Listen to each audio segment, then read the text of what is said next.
Good evening, everyone. This is Wayne, and this is the video version of the trade report, minus me, for Thursday, May 24th, 2018.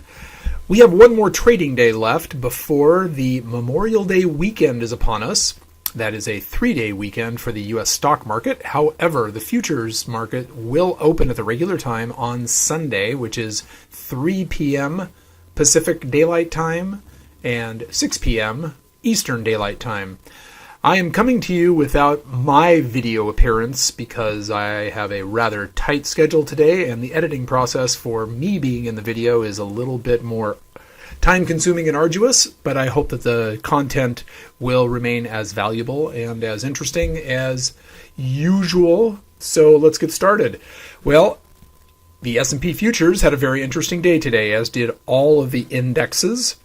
And I do want to point out the one obvious situation that exists and took place in all the indexes today. And that's the fact that we got what looks like, from all outward appearances, as a V bottom. We have not seen a true V bottom intraday in a very long time. Now, a true V bottom, meaning where we had a plunge and then a recovery from that plunge in about the same period of time, with a particular chart pattern, which is called a tweezer's bottom. Basically, the candle of the last down bar is as long as the candle, the subsequent candle, the up candle. And we have two candles side by side, one that makes the low and the other one that comes up off of the low and then follows it basically back up from where the down move began. I hope that made sense. Bottom line is tweezer's bottom and a V bottom as it relates to the overall chart pattern on the 15-minute chart. So we've got this very interesting dynamic setting up. V-bottoms were the purview of the buy on the dip group that was so prevalent in our market prior to the February low. So we've got this situation that has presented itself all of a sudden today with 1 day left before the 3-day Memorial Day weekend. And as we all know, Memorial Day is the unofficial start to summer. We, of course, know that the summer equinox is on June 20th or 21st, kind of depending on how that all, figures out timing-wise. But that's the actual start to summer, is the summer equinox. But the unofficial start to summer, which is when people start taking their vacations, kids begin to look for the last day of school, and the stock market and the financial markets as a whole begin to lose a lot of their participation to those who are going on vacation, and so summer trading becomes very quiet. Now, quiet markets most of the time go higher. Now, what does that mean? Well, there's a saying that goes, never short a dull market, and that is an adage that goes way back to the quiet times of trading in the stock market, one of which, of course, is summertime. And that speaks to the idea that when the market is moving very slowly, there's very little participation, the natural gravity of the market takes over and we begin to kind of float higher. And that isn't necessarily what is going to happen, but that is the propensity, that's the probability, that is the cyclic phenomenon that occurs during summer. So, yes, I do have a thesis for summer that says we will go higher. And this is where I believe we will finally begin to see some energy to the upside in the market that will be persistent, will be in keeping with the recovery from those February lows. Now, it doesn't mean it's going to just start in summer and keep going all year long. That would probably be outside the realm of what would be considered reasonable.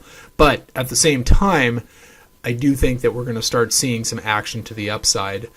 And I think we're going to be seeing some slower markets. Now, we just had the markets reopen from the reset Excuse me.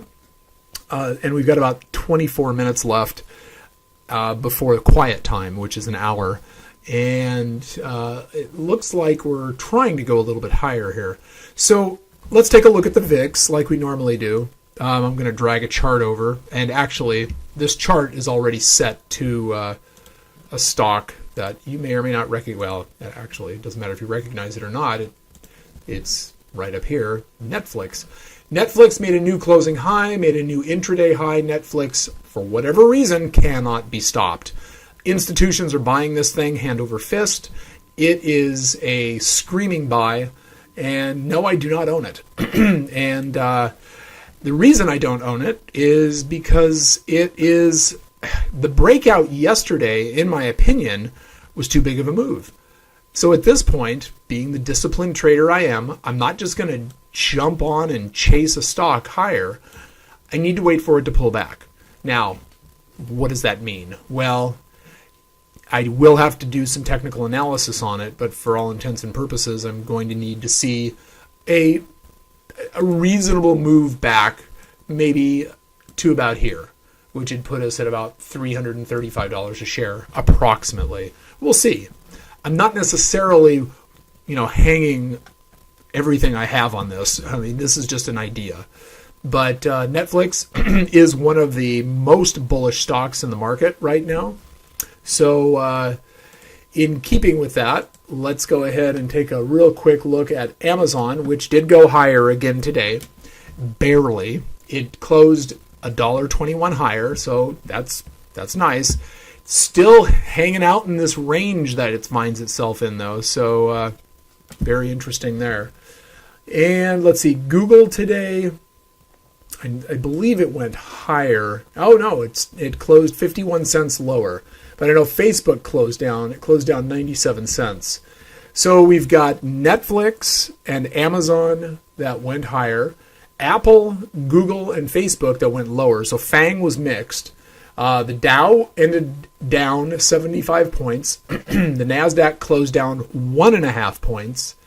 The S&P closed lower today by 5.5 points, and the Russell 2000 closed up just over 0.5 point. So it was a very interesting trading day, to say the least. Let's throw up a chart of the S&P, ticker symbol SPX, and you can see how we are still stuck in this crazy little range here between 2703 and 2743, a 40-point range.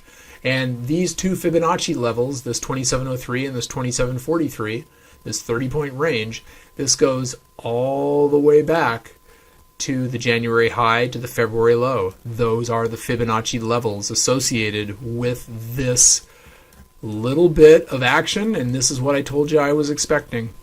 This crazy back and forth. Now, remember, we do have this very, very thin... It's almost a pinch, but it's quite possible price could collapse down into that. And I thought today was going to be the start of that. And of course, today we had a binary event that pushed prices lower initially. And that, of course, was on the heels of Trump talking about not attending the North Korean summit. And that is why the market collapsed. And then it got bought right back up again, which tells me not only are we entering into this new energetic dynamic of the market where we're going to be getting less participation due to traders going on vacation, and it's the summer, and natural gravity of the market's going to push the market higher, but there may be a change in sentiment in the market as a result of this as well. We will still react, or I should say the market will still react to these binary events. You have some what would have been historic peace talks for all intents and purposes, and a discussion of denuclearization, and Trump just calls it off. That's a little jarring. So of course the market's going to react to that, but then boom, we went right back up again. So the algorithms, the computer-driven trading models, are really what drove this market lower today. It was just a reaction, and then hey, the economy's fine. Nothing has fundamentally changed. So let's buy. Okay. So things were on sale down here for those who were astute enough to see them on sale, and they were purchased. And now we have basically a bull flag set up, which from a chart pattern perspective is bullish. So we'll see if that plays out. Anything else? Oh, yes, of course. We have to look at the VIX. We must look at the VIX. The VIX must always be viewed. So the VIX did close lower today. However, it spent most of the day in the green. And you can see, let me go ahead and make this a little bit bigger. There we go. That's really magnifying it. So just, take this for what it's worth. This is our downtrend in the VIX. And it continues to go lower. Now, will it continue? Well, it very well could. We actually had 8 prints, which means right now it's trading at 12.53. The lows before the February low were down in the 8s. So we could actually go down another 4 points. So as a result of that, and because I do think that everything I've just described to you is going to send the VIX ultimately lower, I went ahead and bought some VXX puts today.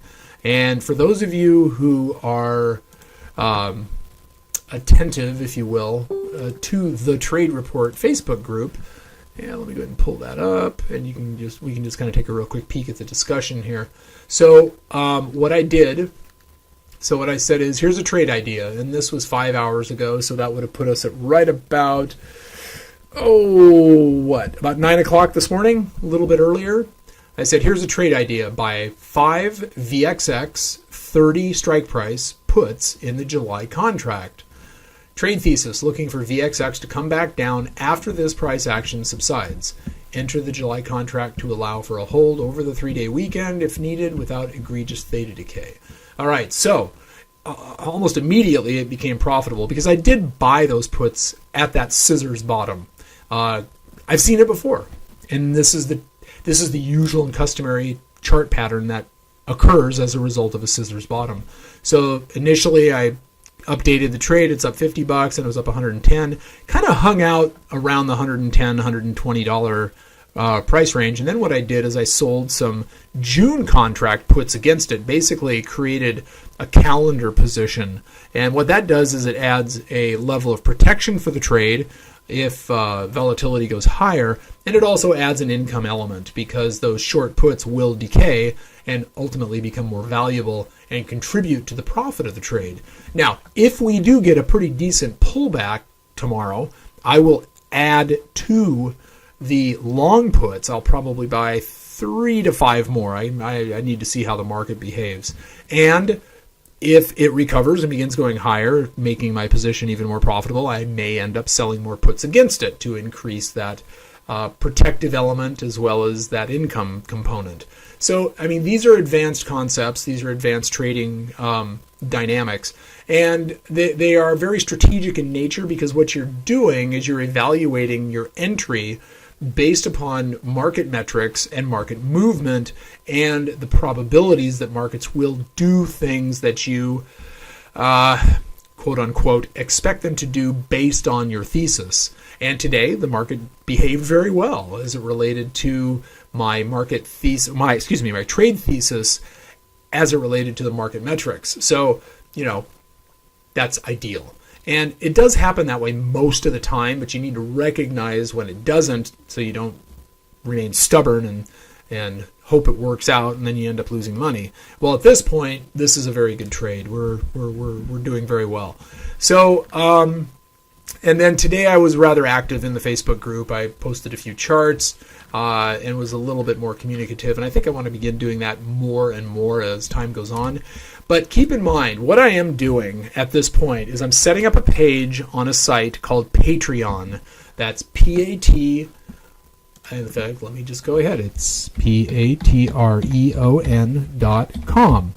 And if you go ahead and you take a look at Patreon, and there I am right there, by golly. And I'll just take you to my page, which I am setting up. TradeAlerts.com is creating a diverse and inclusive trading community. And what I'll be doing is posting content here. And it's a place where you can support me. What I do I believe has value. And for those of you who've followed me today, you probably have some profits. And so what I'm hoping to accomplish here is to provide an arena, a platform for those who are interested in continuing to quote unquote, follow what I do in the market and benefit from those things that I present. And when I say benefit, I mean become a better trader and become more profitable and learn different things about trading.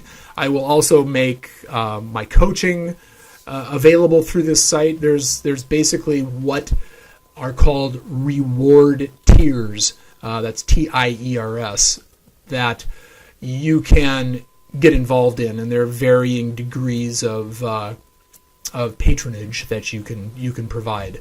And I'm currently working on this, but my desire is to have initially about 500 patrons, and all contributing, whatever it is that makes sense for them. This is not a place where I'm looking at building a business necessarily, but it is a place where I'm looking at building a community and hopefully providing enough value so that I am presenting myself in a positive light and you feel like you would like to benefit me monetarily from what it is that I am providing for you.